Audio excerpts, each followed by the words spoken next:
It's my great pleasure and honor to introduce to you a young fellow I've actually known since 1991. He graduated from the Naturopathic College, John Bastyr University up in Seattle, Washington in 1991. And he's been working all over the place in New England, and he's from New England originally, so his accent will be very familiar to you Bostonians that are here. And very sharp young fellow, very passionate about health. And so we got to talking, and he's a very quick study, and I'm going to let him kind of tell you the story. But one of my good friends, like I say, I've known him since 1991, and we've become closer and closer as he's putting on more standing room only meetings. Help me give a warm welcome to Dr. Peter Glidden. Come on up. Hooah! Thanks, Doc. Hello, everybody. How the heck are you? Great.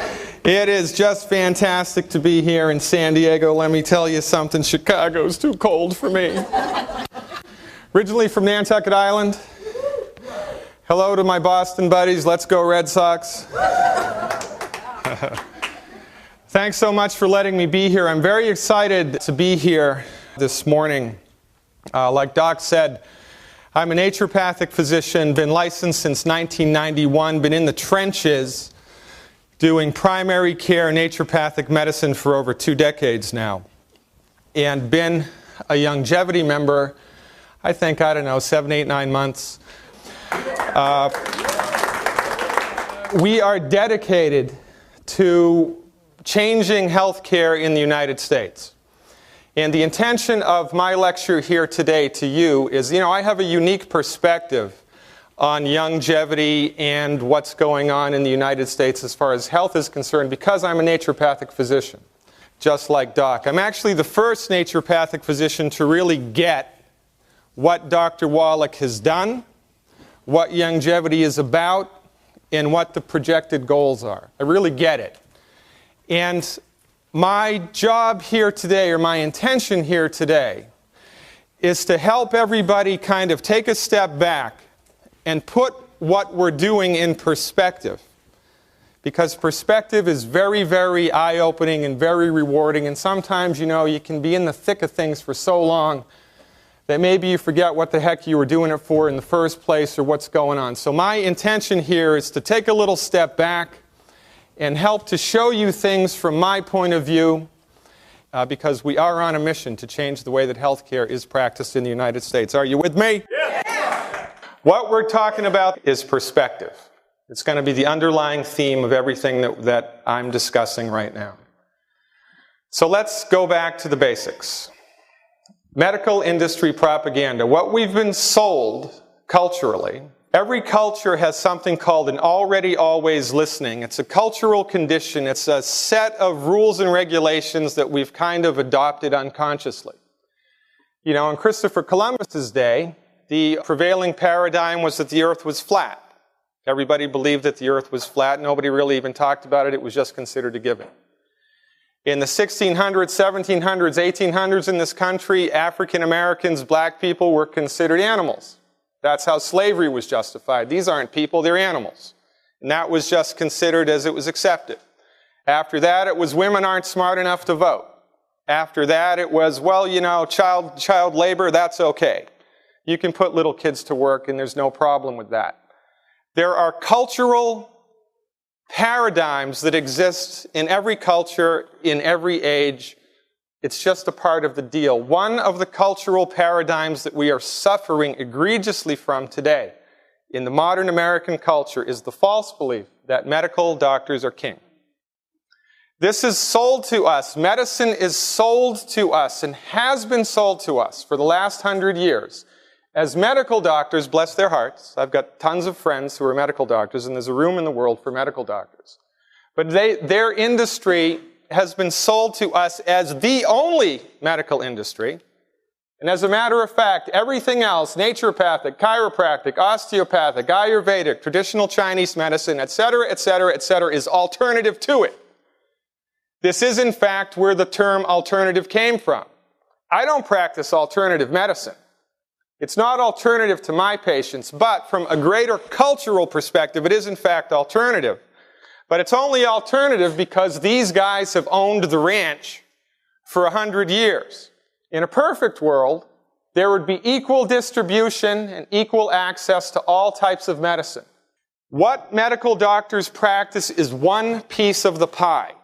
It's been sold to us for the last 100 years as the whole pie, and everything else is alternative or inferior to it. In a perfect world, there would be equal access to chiropractic and naturopathic and Ayurvedic and traditional Chinese medicine and prescription medicine, and equal allocation of research money, but there is not. These people have owned the farm. The medical doctors have owned the farm for the last 100 years, and we suffer culturally, personally, professionally, and financially because of it. So let's put it in perspective. Now, it all started with the Declaration of Independence. Benjamin Rush, one of the signers of the Declaration of Independence, was a medical doctor. Unless we put medical freedom into the Constitution, the time will come when medicine will organize itself into a dictatorship. To restrict the art of healing to one class of men, i.e. medical doctors, bless their heart, and deny equal privilege to others will constitute the Bastille of medical science. And this is exactly what's happened. They tried to write medical freedom into the Bill of Rights, right? Didn't happen. So now, because of money and political affiliations and propaganda that we're going to talk about, the medical doctors, the MD piece of the pie, has risen to the top, and now we just all culturally accept the fact that they're the king, and we don't even really second guess it unless, of course, you're a longevity distributor. Now, let's take one step back and take a larger look at this phenomenon. Now, medical doctors practice allopathic medicine. Allopathic medicine is based on the two Greek words allos and pathos. Allos meaning opposite to, pathos disease. It's a reductionistic philosophy. It views the body as a machine made of parts. And when the body is sick, it has to be taken apart into its smallest piece and a different medicine given for each piece. And the medicines that are delivered oppose the disease process.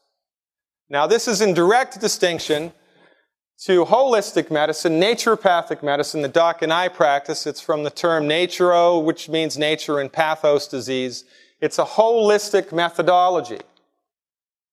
Medicines support the body's ability to fix itself.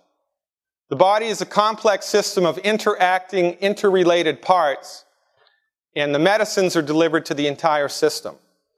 This is a very important thing to understand, and this is similar to, the way that a Buddhist looks at the world as opposed to the way that a born-again Christian looks at the world, or the difference between the way that a Republican looks at the world and a Democrat looks at the world, right? We're all looking at the same world, but the way that we interpret it is based on our particular philosophical lens.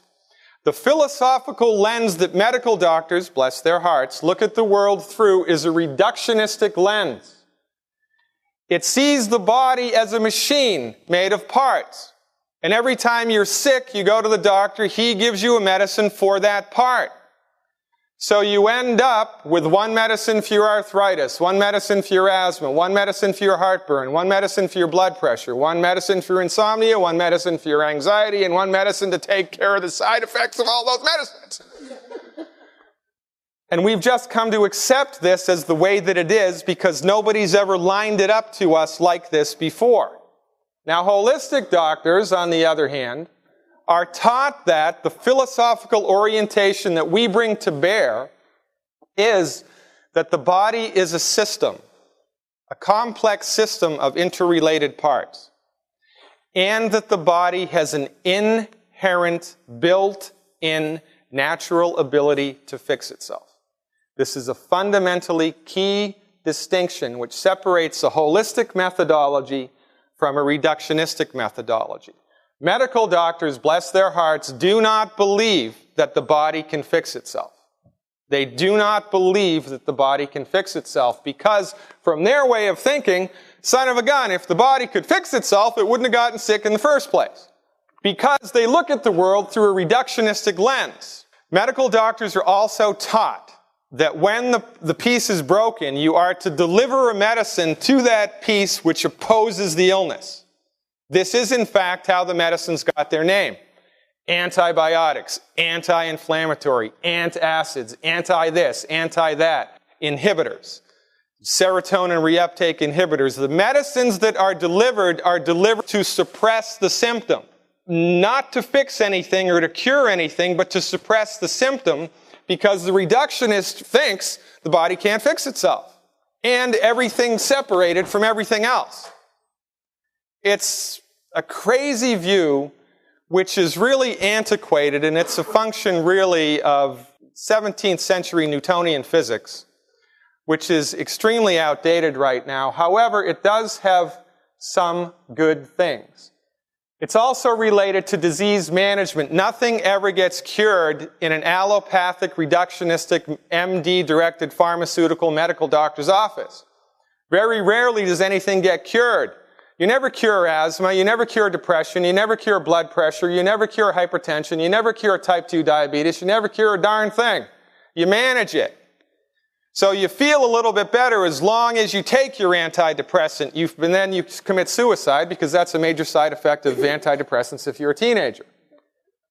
Your arthritic pain is kept at bay by the Vioxx that you take until it kills you. Right now there are 20,000 lawsuits pending against people that have died from taking Vioxx, which was an FDA-approved drug. Nothing's ever fixed in a reductionistic allopathic medical practice. They manage things. Now, who benefits from a model like this? The people that make the medicines, the hospitals that deliver the treatments, and the doctors that give an okay to it all. It's one giant happy family. It's like a snake eating itself. Now, reductionistic medicine is fantastic for certain things. Now, let's think about it. What would reductionistic medicine be best for? Well, it would be best for conditions which affect the part. So, if I have a bullet in my arm, if I've fallen through a plate glass window, if I've gone through the windshield of my car because some drunk driver sideswiped me, the things they can do with reductionistic medicine are awesome.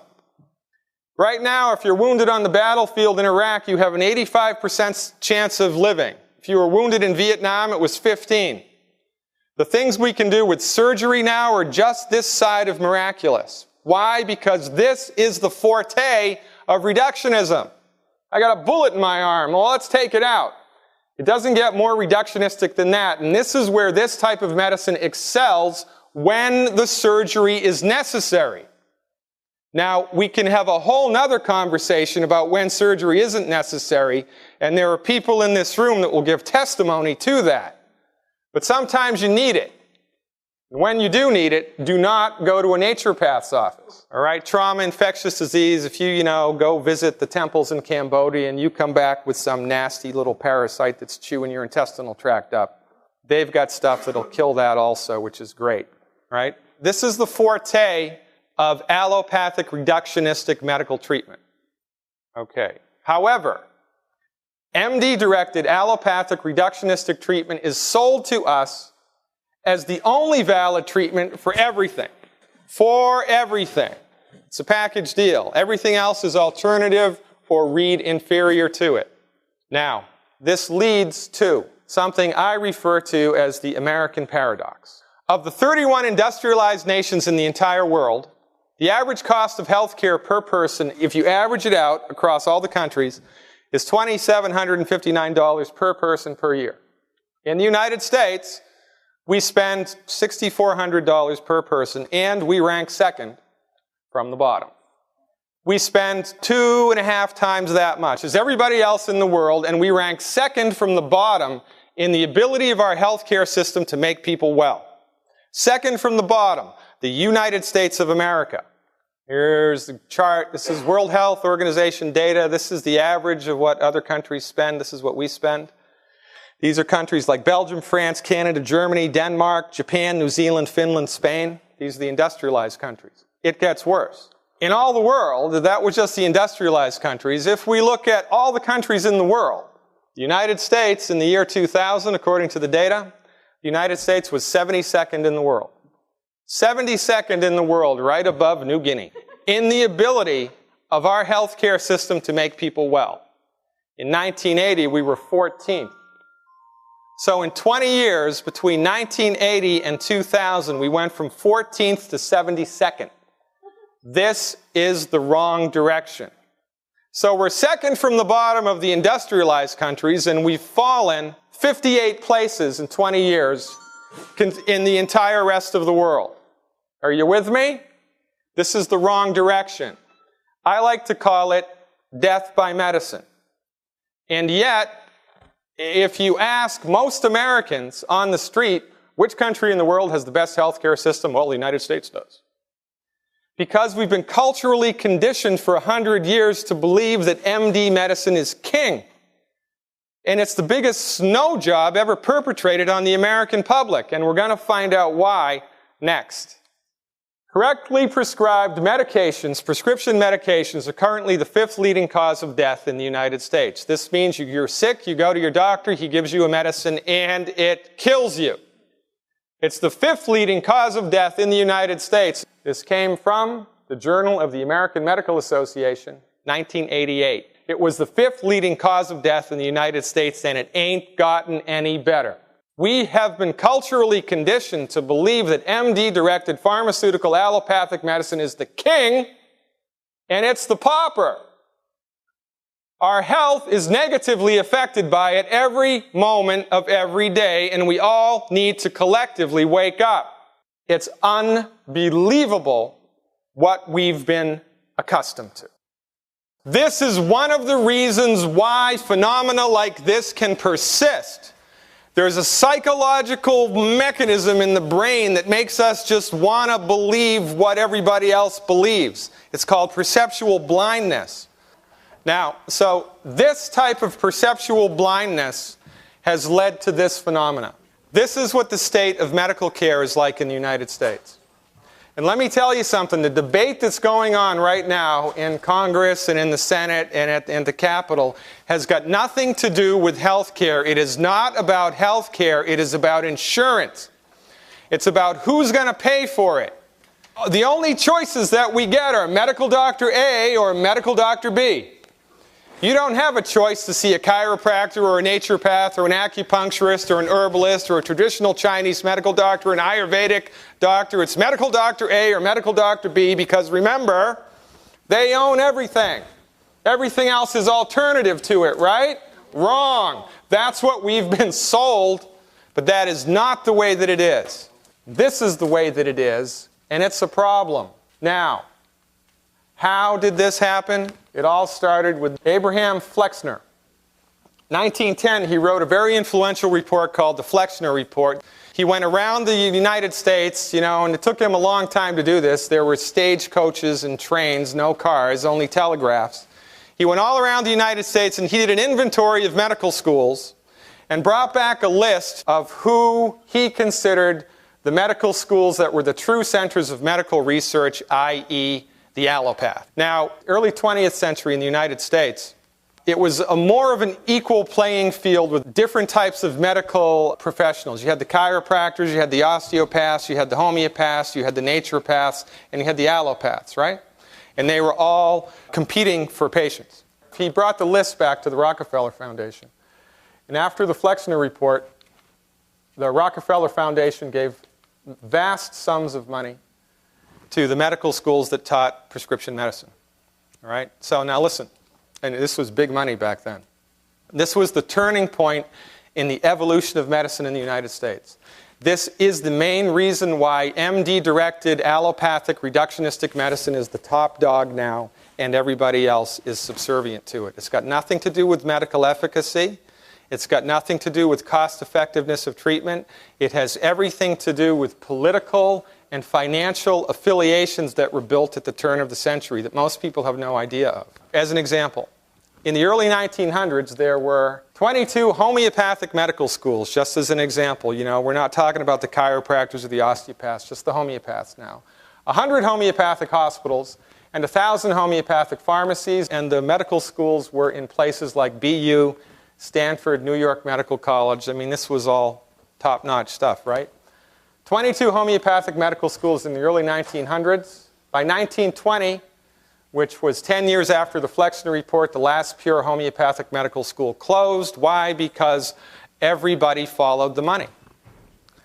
If you're starting a business and I'm starting a business and you get $1 million of free money and I don't, who's going to have a better business? You are. So after 1910 in the United States, if you wanted to practice medicine, are you going to go to the poor homeopaths or the poor naturopaths or the poor chiropractors, or are you going to go to the big institutions that have all the money? That's where you're going to go. And that's how this whole thing started, and that's why we're in the predicament that we're in today. And very few people understand this or have any appreciation for it. Number two, if you're going to be the top dog, in addition to getting all the money, you want to slander the competition, right? The AMA found guilty of slander. Most people don't know this. In 1984, a very famous case, Wilkes versus the AMA. The federal court found the American Medical Association guilty of a 10-year slander campaign against the chiropractors. And they were ordered to pay $25 million, which is peanuts. So for 10 years, the AMA was going around saying, hey, if you let chiropractors into your state, they're going to sleep with your daughters, sleep with your dogs, and they're going to kill you. And it's going to be bad. They're quacks. For 10 years, slandered the competition. It gets worse. We're going to slander against them, and then we're going to legislate against them also.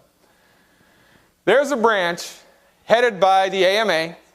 It's run by an anesthesiologist in Florida. The department's job description is to make it difficult, if not impossible, for naturopaths to get licensed. We've been trying to get licensed in Massachusetts for 18 years. Have not been able to do it. As a naturopathic doctor in Washington State and 14 other states in the United States, I can deliver babies, perform minor surgery, prescribe drugs, order any diagnostic test I want, call myself a physician, work in hospitals, and it's all covered by insurance. Pretty great. If I was to do exactly the same thing in Illinois, where I now live, or Massachusetts, I'd be fined $5,000 and sent to jail for 2 years.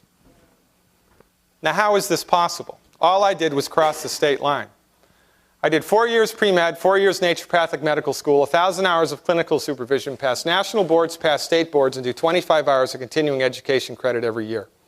I can run circles around any medical doctor in this country when it comes to physiology, anatomy, and clinical nutrition. And yet, I'm only allowed to practice medicine in 15 states in the United States. Why?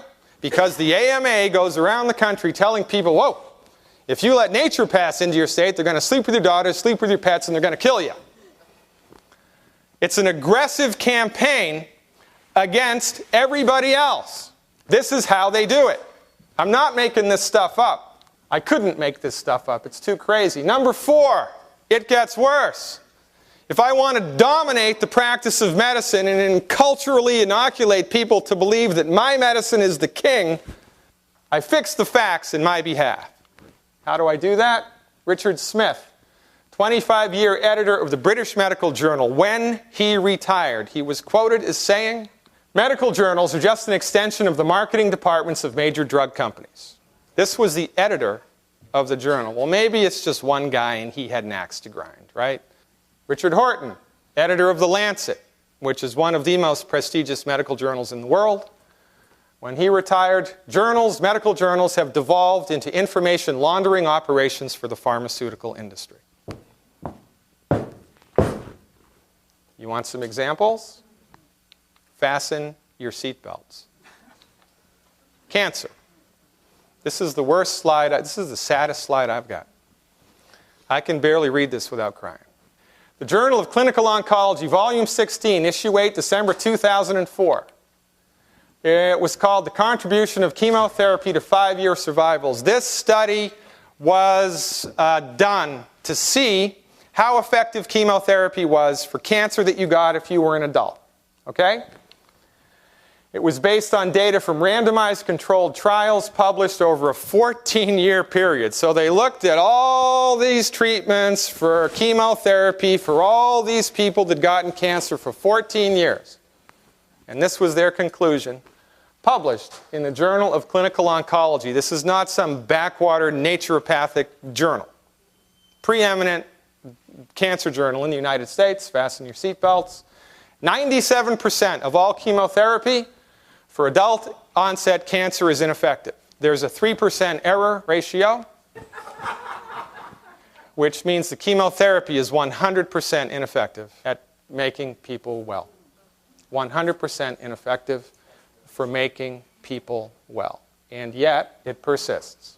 Cancer Treatment Centers of America, perhaps the most pernicious organization on the face of the planet, they have the audacity to hire naturopathic doctors to work there, and then they advertise themselves that, oh, if you come to Cancer Treatment Centers of America, you will have the best holistic medicine there is. But they don't use naturopathic medicine to treat cancer. They use naturopathic medicine to clean up the side effects of chemo, radiation, and surgery. So if you have radiation or chemo or surgery and you get bad nausea, or you get a very bad skin condition, or you get very bad diarrhea, or you can't swallow anything, they use naturopathic therapies to help ease the burden. Now that's, better to do that than not to do that, but they're not using naturopathic medicine to treat cancer. And 97% of their treatments are ineffective. However, it costs approximately $45,000 for one chemo treatment. Most people need 5. If you just have 200 patients a month, most people have 10 times this. It's $45 million a month in profit. Oh, I forgot to tell you. Chemotherapeutic drugs are the only classification of prescription medicine that the oncologist or the doctor that prescribes it gets a cut of. So if I'm Cancer Treatment Centers of America or any other cancer treatment place in the United States and I buy cisplatin for $500 from Canada, I sell it to the patient for $5,000, their insurance pays me $4,000, and the doctor gets a percentage of that for every single solitary prescription that he writes. And this is why it persists. Now listen, if Ford or Chevy made an automobile which blew up 97% of the time it was driven off the lot, how long would they be in business? They wouldn't be. We wouldn't put up with this in any other business, but we put up with this because it's the gorilla in the room that nobody sees. We all need to collectively snap out of it, but it gets worse. Cholesterol. There have been no studies published anywhere that show any relationship between heart disease and cholesterol, period.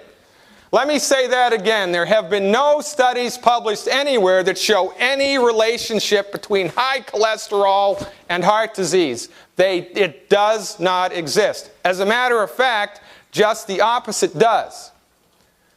A study done at the University Hospital Toronto showed that men with high cholesterol or low cholesterol were equally likely to have a second heart attack. More than 20 studies have shown that the degree of how clogged your arteries are has got nothing to do with your diet. A Canadian study followed 5,000 men for 12 years and could not find a link between high cholesterol and heart attacks. 5,000 men for 12 years could not find a link between high cholesterol and heart attacks. In Honolulu, they looked at 8,000 people and said, you can't read the slide here, the long-term persistence of low cholesterol actually increases your chance of death. Actually increases your chance of death. Actually increases your chance of death. Follow the money. How can this be happening? In 2004, 36 million statin prescriptions, which gave Lipitor. Pfizer, 13 billion, that's billion with a B. $13,600 million in profit, and that's why they do it. So they generated an illness which is fictional, and they came up with a drug for it which is real, and they make $13 billion a year selling it to us. It's the gorilla in the room that nobody's looking at. Now, cholesterol is so important to the body that your liver makes 6 times as much as you can get from your food. 85% of your brain by weight is cholesterol. 85% of your brain by weight is cholesterol. All your sex hormones are made from cholesterol. All the estrogens, progesterone, dihydroepiandrosterone, cortisol, it's all made from cholesterol. So, if we're driving cholesterol into the gutter with statin drugs, as the cholesterol levels lower, the brain dries up. Alzheimer's disease has gone from the 6th to the 5th most prominent illness in the country right now, and Erectile dysfunction all of a sudden is a big deal. Why? Because you need cholesterol to make testosterone. If you don't have any testosterone, you can't get an erection. And also, you know, your grandmother, when she went through menopause, she had 2 or 3 months of hot flushes and mood swings, and that was it. Most women in this country, it's 3 or 4 years of horror. Now, why? Because you don't have enough cholesterol. This is exactly the same reason why anorexic teenage girls stop getting their periods, because they have no body fat. They have no body fat, they have no cholesterol. They have no cholesterol, they can't make estrogen or progesterone, they can't get a period. Because cholesterol is vitally important to the health of the body. As a matter of fact, and this is on Longevity's website, by the way, there was a study published about a year ago. It showed that the higher the level of butyric acid in the blood, the less your Alzheimer's symptoms are. You know what butyric acid comes from? Butter! We've been fed a bill of goods from medical doctors that have absolutely no appreciation and no training in clinical nutrition. And we've taken it hook, line, and sinker. It gets worse. If I want to completely dominate the culture of medicine in the United States, in addition to doing everything we've just done, we also do direct-to-consumer ads. Direct-to-consumer ads increased drug sale profits in 2008 by $30 million. This is the nonsense that you see on TV every night, right? Why are they advertising prescription drugs? So you can tell your doctor what you need. Well, too bad they wasted all that money on medical school, right? But we've come to kind of accept this. So, you know, you see it so many times and you don't even think about it anymore. But it works to the tune of $30 million a year. It gets worse. Feel comforted? I trust my own heart to Lipitor. This is Robert Jarvik, the guy that invented the artificial heart. He trusts his own heart to Lipitor, even though there's no study published anywhere that shows any relationship between cholesterol and heart disease. This man should be sent to jail for fraud. He's a medical doctor. He has standing in the community. It's his job to provide us with accurate information that we can use to help ourselves get better. And he's either been lied to or he's stupid and doesn't know any better, and there ought to be a law. It gets worse. Vioxx. Dorothy Hamill. Oh, yeah, you know, my knees are so bad because I haven't taken calcium in 20 years and I drink diet pop between my sessions, but I'm going to take Vioxx. Federally approved drug, $60 million of federally funded research went into that baby, and it killed 20,000 people. Now it's taken off the market. Now listen, if one naturopathic doctor or one chiropractor was to kill one patient with an herb, what do you think would happen? Yeah, it'd be all over the morning news. They'd be pilloried in the town square, and it would be bad. But these people get away with murder every day, and we just go about our business. It's the gorilla in the room that nobody's looking at. It gets worse. So another thing that we can do is we can secure all the medical research money. Now, when the Hoosiers do a run to outrun cancer, and when Ralph does a kick in the cancer 5K walk for Run for Cancer, and this is the other Hoosier thing, oh, it's the 10th one. They've done this 10 times now, 10 years in a row. Where does the money go? Does the money go to naturopathic cancer research? Does the money go to homeopathic cancer research? Does the money go to clinical nutrition cancer research? No! The money goes to MD-directed pharmaceutical allopathic cancer research that's 97% ineffective. What are we doing? We need to snap out of it. I'm going to get a biplane with a big banner on it. And I'm going to fly it over all these 5K runs. You're throwing money into a dead hole you've been lied to. And then I'd go to jail. It gets worse. One more thing that I can do if I want to dominate the culture of medicine in the United States is not only am I going to advertise to the unassuming public, I'm going to advertise directly to medical doctors. Last year, drug companies spent $20 billion marketing directly to doctors. That's $50,000 per doctor. This means the drug rep shows up at the doctor's office and gives him all these free samples, gives him all this free literature, gives him all this free support, lunch, And then if they sell 1,000 prescriptions, he sends them to Cancun, right? To the tune of $50,000 a year. The medical doctors, they're too busy. They just believe that these guys are telling them the truth, even though the editors of the medical journals have said that they're lying. But nobody can really wrap their head really around that idea, even though it's the truth. Oh, what do you mean the earth is round? You got to be crazy. The earth is flat, for goodness sake. This is how this persists. Oh, it gets worse. If I'm a medical doctor, I have to practice inside of a scope of practice. The scope of practice is a set of rules and regulations that I have to follow. Guess who writes the rules and regulations? Medical doctors that are financially linked to drug companies. It gets worse.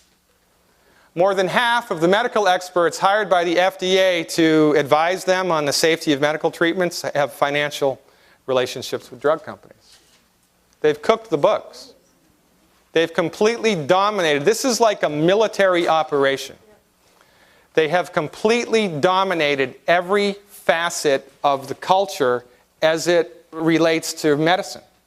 They've even dominated the medical doctors themselves, and they don't know it, which is a tragedy. Let's review. The MD profession has dominated the medical industry for the last 100 years. They've done this with money, power, slander, and deception. They're 100% aligned with for-profit drug companies. They practice disease management, not health care. This is a pet peeve of mine. There is no medical doctor in the world that practices health care nor wellness.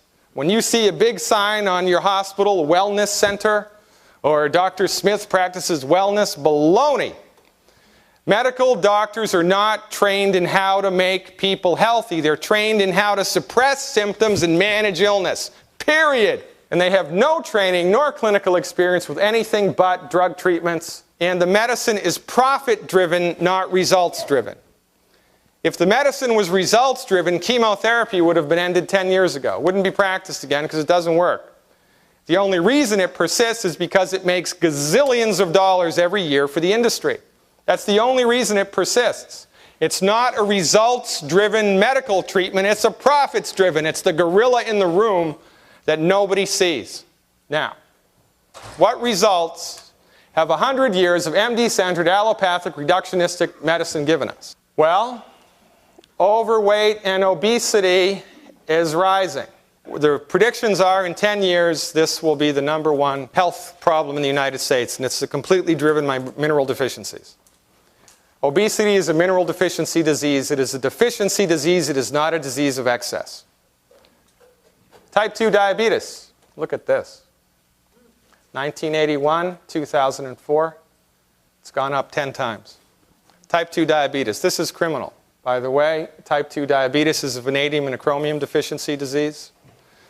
We can eliminate the symptoms of type 2 diabetes and promote healthy function of the human body in 3 months. All it takes is 3 months to see people with type 2 diabetes have the condition resolve. Life expectancy. In a perfect world, the human body has the capacity to live to be 120 to 140 years old. We don't even get nearly close to that because our medical doctors are clueless about how to make people healthy. And this is what Dr. Wallach's book, Immortality, is all about. If you've never read the book, Immortality, don't leave here today without getting a copy. It's a very, very important piece of work, especially if you're in the longevity business. It gets worse. Kidney transplant. So this is 1988, 1996, 2006, right? So it's getting worse. 20,000 people now waiting for kidney transplants as opposed to 5,000 12 years ago. Adults 18 over with antidepressants. It gets worse. Again, the lower on the graph we go, the greater in time it is. This was 1988, and this is 2002. Look at this. This is horrible.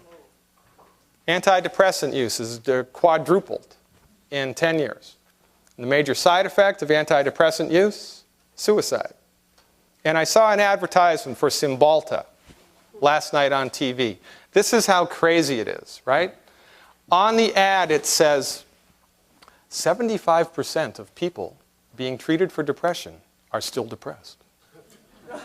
Try Cymbalta, right? What does this mean? It means it doesn't work. And if 75% of the people taking an antidepressant are still depressed, That means it doesn't work. Oh, but let's try another one. Let's get into that car that just blew up. Whoa, maybe this time. We've been brainwashed. We don't even bat an eyelash. We don't even think twice about it. It's nuts, but it gets worse. Now, the biggest reason for the American paradox, this is Dr. Glidden's conclusion. How can all this be true? We spend twice as much as every other country. We're 72nd on the list, second from the bottom.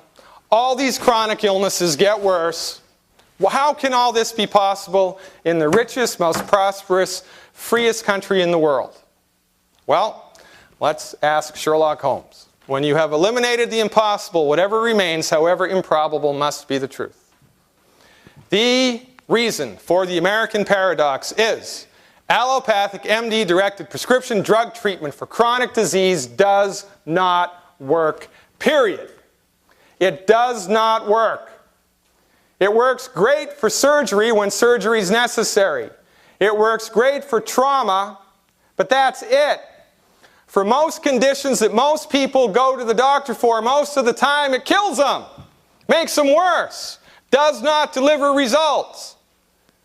After the age of 55 in the United States, the average American is diagnosed with a new illness every 3 years because prescription medicine doesn't fix anything. It manages things, period. And we suffer from it. Well, what are we to do? What are we going to do? March like lemmings to our collective deaths over the hill? No. If the system doesn't work, abandon the system and adopt and support a system that does work. Hey, does anybody know a system that works?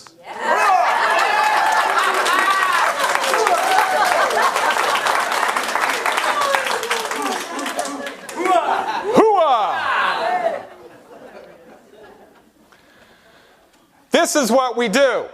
This is what Doc Wallach has been doing for 20 years, but I doubt very many people in this room, or more than that, 35 years, know this.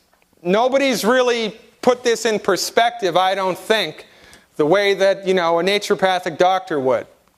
Everything that Longevity does is based upon these concepts. You find the cause and you treat it. So if my high blood pressure is caused by lack of calcium, you just take the calcium, for goodness sake. You stimulate the body's ability to fix itself, you give the body what it needs, and you remove the bad stuff that's gumming up the works. This is not rocket science. But it is unique in the cultural world that we've grown up in, because we're like the people on Christopher Columbus's boat saying, "Hey, everybody, guess what? The earth is round!" So let me just regroup. I've been a licensed naturopathic doctor for 21 years. Bad naturopathic medicine is better than what MDs do. And Dr. Wallach's research protocols and supplements are 10 times better than anything that naturopathic doctors have. I've been in the trenches treating people with primary care medicine as a naturopathic physician for over 2 decades. And I've used every supplement company, I've used every therapy. I used to be a vitamin rep for a company because their quality control was so great. I've been around the block with naturopathic medicine. And Dr. Wallach's protocols and treatments far surpass anything that the naturopathic medical community has to offer. This is a very important thing to understand. You folks have access to the best nutritional strategy, the best nutritional products in the world right now.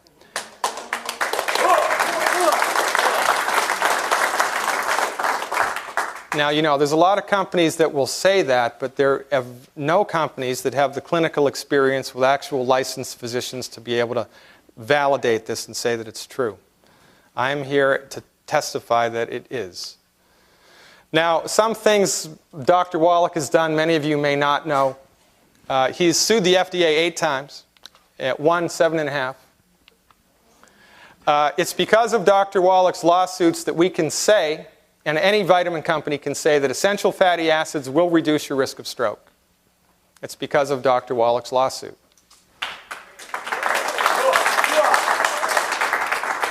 also, because of Dr. Wallach's lawsuits, we can say that 200 micrograms of selenium will reduce the occurrence of the following cancers. And reducing the occurrence of the following cancers is a huge thing.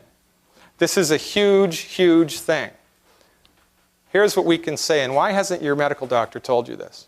If you take 200 micrograms a day of selenium, which is cheaper than dirt, you'll reduce your chance of breast cancer by 82%, prostate cancer 69%, colorectal cancer 64%, and lung cancer 39%, even if you're a smoker.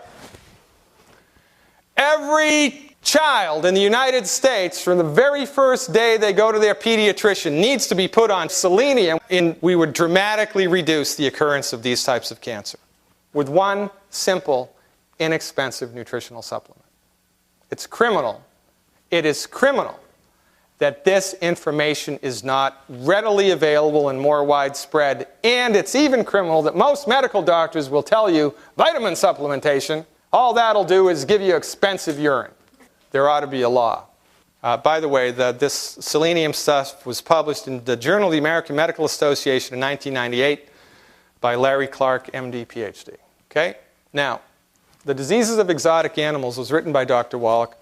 His seminal piece of research, it's in the Smithsonian, took place from 71 to 83, at the tune of $25 million, which was big money back then. It was funded by the NIH, Washington University, Yerkes Primate Research Center, Center for the Biology of Natural Systems, and major zoos across the United States. This was the origin of all the stuff that we do with the longevity product line. This is where it all came from. Dr. Wallach's research that resulted in the book, The Diseases of Exotic Animals. Now, in that research, they did 13,000 autopsies, 10 million blood chemistries and histopathologies, and they compared the health of zoo animals to their counterparts in the wild. The intention of the study was to look for the net negative effects of pollution.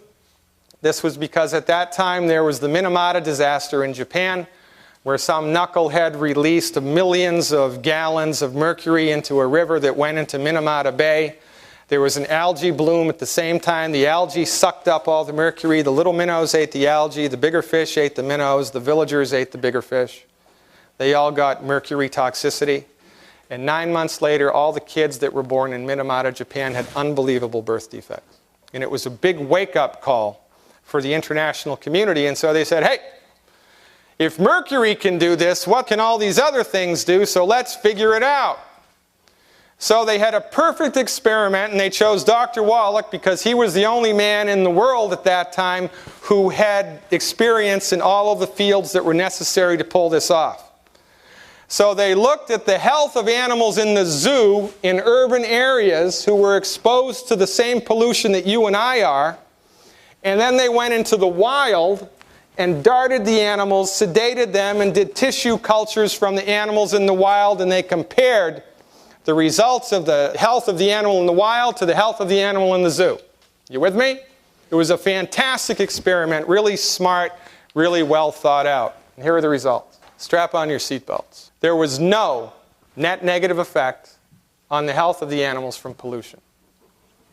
There was no net negative effect on the health of the animals from exposure to normal daily pollution like carbon monoxide and all PCBs and fire retardant stuff and all this stuff that everybody's really afraid of right now, which is why we're all eating organic food. The thing that did make a difference to the health of these animals was if there was a massive exposure. If there was a massive exposure to a toxin, if you lived downstream from 3 Mile Island, well, that was a problem. But if it was just normal day-to-day exposure, there was no problem. They almost pulled the plug on the research. Because son of a gun, there was nothing there. However, there were, much to our benefit, unexpected results. And this is huge. And this is why we do what we do. There were huge net negative health impacts from inadequate nutrition in the animals, and it happened across species lines. The effect of not enough calcium, not enough zinc, not enough B1, not enough B12, not enough C, not enough manganese, not enough vanadium, not enough chromium, not enough of the mighty 90. If the animal was deficient in one of these, or two of these, or all of these, it got sick And it didn't matter if it was a bat, a boa constrictor, an elephant, or a rhino. Nutritional deficiency caused chronic disease. And when you put the nutrition back, the disease went away. When you put the nutrition back, the disease went away. This was groundbreaking research, and it completely changed the way that veterinarian medicine was practiced and livestock medicine, and it changed a lot of things in the wonderful world of animal husbandry. And it was all because of Dr. Wallach. But now, Dr. Wallach thought to himself, well, son of a gun, if this happens across species lines in the animal kingdom, I bet you it works with humans. So he became a naturopath and started applying the same therapies that they use with animals with humans and got unbelievable results, which then they followed through for 30 years, and that's why we do what we do today. And this is why the longevity products are more effective than any other nutritional product in the world, because they are based and have their roots in this research and this clinical experience. This is major league clinical nutrition.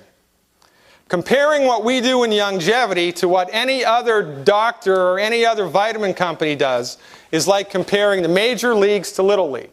There is no comparison.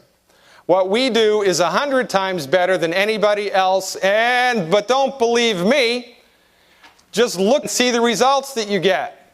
Livers grow back. People come off dialysis. Asthma disappears. Knees grow back. Shoulders grow back. Type 2 diabetes. Crohn's disease. Ulcerative colitis. Brain tumors. Lymphoma disappears. Why? Because the body needs nutrition. And when you give the body what it needs and get out of the way, the body fixes itself. Now, these are the most important things that all of this resulted in. If you remember nothing else, remember the next few slides. The majority of chronic disease is caused or directly affected by inadequate nutrition, dietary stress, and is eliminated by therapeutic nutrition and proper diet. Therapeutic nutrition and proper diet is the cure to the healthcare crisis. It is the only thing that will do it, because it is the only thing that has the potential to do it, because it goes to the root cause of the illness. Nothing else does. Well, let's think this through. Let's say I have high blood pressure. High blood pressure often is caused by a calcium deficiency. So I have a calcium deficiency, and now I've got high blood pressure, so now I go on an MAO inhibitor. And I'm on an MAO inhibitor for 5 years, but I still have a calcium deficiency. So 5 years later, now I get osteoarthritis, because that's also caused by a calcium deficiency. And I get Bell's palsy, because that's also caused by a calcium deficiency. So now I have osteoarthritis and Bell's palsy, for which I'm giving 2 more drugs, pain medications, and I've still been on the MAO uptake inhibitor for 5 years. 2 years later, I developed type 2 diabetes, because that's a side effect of the MAO uptake inhibitor that I've been on for 7 years now. And my liver starts to decay because of the negative effects of the pain medication. So now I'm put on 4 more medications, but remember, I still have a calcium deficiency. So now I get degenerative disc disease. I get all kinds of neurological conditions from my waist down. I get surgery to replace the discs, and I die from the surgery. And this is the standard of medical care, the best medical care there is in the country, and it all could have been eliminated 15 years earlier if I just gave calcium. This is criminal behavior, and there ought to be a law. Let's take a look at it. High blood pressure. High blood pressure is caused by one of 3 things. It's either a calcium deficiency, you have clogged arteries in the kidneys, or you're way overweight. This is what an artery looks like. This is a muscle layer in the middle of the artery. This muscle needs calcium in order to contract and propagate a contraction impulse along it. If you don't have calcium, this mechanism gets upset, the vessel loses its tone, and your blood pressure spikes. Type 2 diabetes. Walter Mertz, 1957, there's Walter. He eliminated it in mice with chromium supplementation, eliminated it. Oh, but that was mice. F.G. Gigi Boy, he was an Indian medical doctor. He eliminated type 2 diabetes in coma patients by applying Mertz's treatments. He gave coma patients chromium and vanadium, and their type 2 diabetes went away, and they were in a coma. Medical doctors said it didn't work because it was placebo, right? Now, let's look at this. 90% of all Americans are deficient in chromium. This is the United States Department of Agriculture. Type 2 diabetes is caused by a chromium deficiency. If 90% of all Americans are deficient in chromium, this is why type 2 diabetes is on the rise. It's a simple nutritional deficiency disease. But one diabetic patient treated for 5 years will profit an insulin-prescribing MD $47,000. And over the course of that patient's lifetime, approximately $376,000 from not curing the disease, from managing it, from not taking care of it. So that's why it persists. Because medical doctors can make way more money from managing type 2 diabetes than they can from giving a nutritional supplement that will promote and stimulate the healthy function of the human body and potentially eliminate the illness. It's criminal. It is absolute criminal behavior that anyone in the United States has type 2 diabetes for more than 3 months. There ought to be a law, but it's big money. This is how diabetes works. Here's a human cell. This is the cell wall. This is the inside of the cell. This is where everything happens. Sugar has to get from the bloodstream inside the cell. It does that by insulin landing on receptors on the cell wall. And when insulin lands on the receptor on the cell wall, the inside of the receptor sends a signal to another receptor on the cell wall that accepts glucose, and it opens it up. It's like ringing the front door bell and the kitchen door opening to let, all the supplies in. Okay? If you don't have vanadium and chromium, this message can't get translated. Or the insulin can't bind, one or the other. So you get insulin piling up and glucose piling up, all because this message can't get communicated to the cell that the kitchen door is locked. The only reason the kitchen door is locked is because you didn't have enough vanadium and you didn't have enough chromium, so that door don't open. It's not because you need more insulin, and that's what medical doctors do. They give more insulin, which piles up in the bloodstream and creates such a pressure that it kicks the door down, and a little bit of sugar goes in. The side effects that people get from type 2 diabetes or even primary diabetes are not because of the blood sugar, but because of the insulin. It's the insulin that causes your legs to fall off and your eyes to go blind. It's not the blood sugar, it's the treatment. Most important things: 91 essential nutrients, 60 minerals, 16 vitamins, 12 amino acids, 3 essential fatty acids.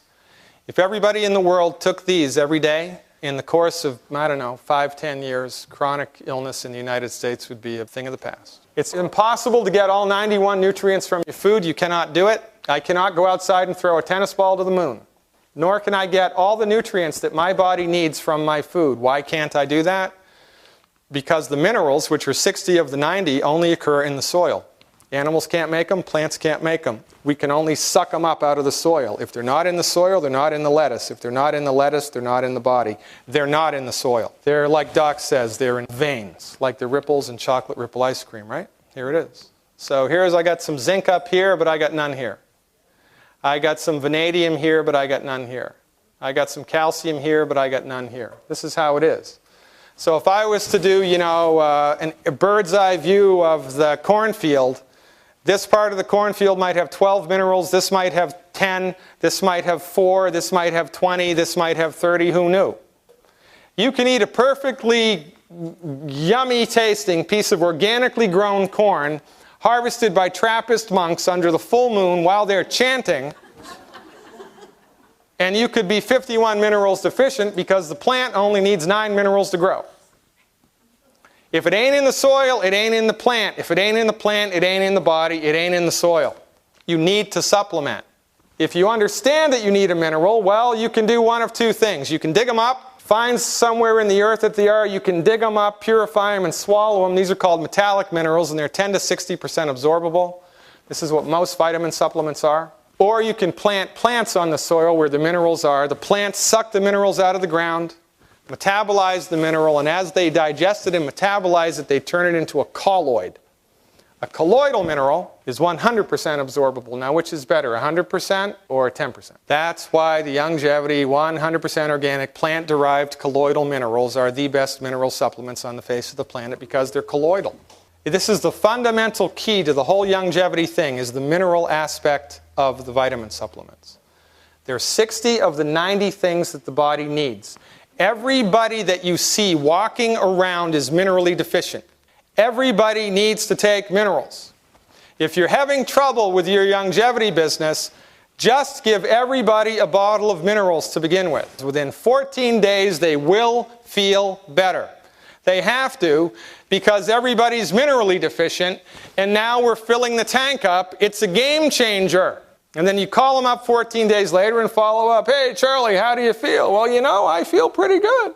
Well, son of a gun, you want to do some more? And now your foot's in the door and you've got a customer for life.